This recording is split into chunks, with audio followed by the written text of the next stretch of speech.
હે માતાજી ને જય શ્રી કૃષ્ણ. પધારો પધારો મારા વ્લોગમાં, એટલે કે મારા વિડીયોમાં. તો એશિયાની સૌથી મોટી હોસ્પિટલ, અને હું તો ચાહું પ્રભુ કરે મારા દુશ્મન હોય ને એને આના પગથિયા ના ચડવા પડે બાપા. આ એ હોસ્પિટલ અને આવી ફાઇલ બની જાય અહીંયા આવીએ ને એટલે આવી ફાઇલ બની જાય આપણી. અને પછી આપણી સાથે સાથે આપણા પરિવારના સભ્યો દોડતા થઈ જાય અને આખા ગામના રિપોર્ટ કરાવવા પડે.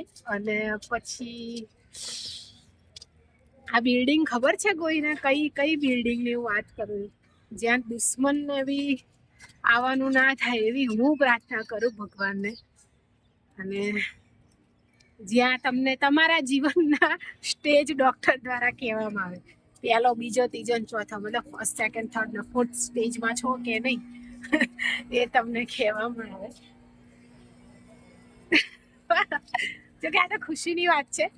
આનાથી છે ને આપણા પરિવારના સભ્યો ને આપણી કેટલી પડી છે ને ખબર પડે.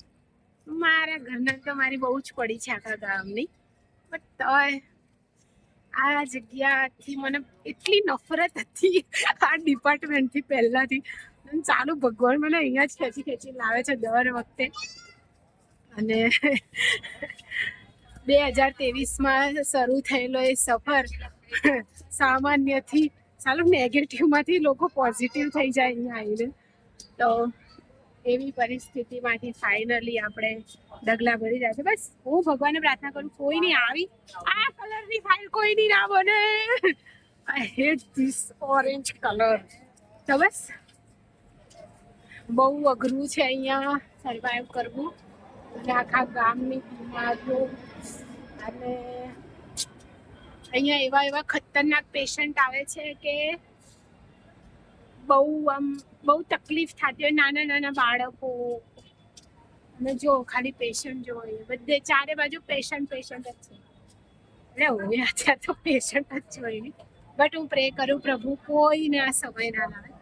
અમારે તો મારું ગમફોડું છે સાડે એ ફરે છે. બસ હવે હું અંદર જઈ રહી છું બિલ્ડિંગની અંદર.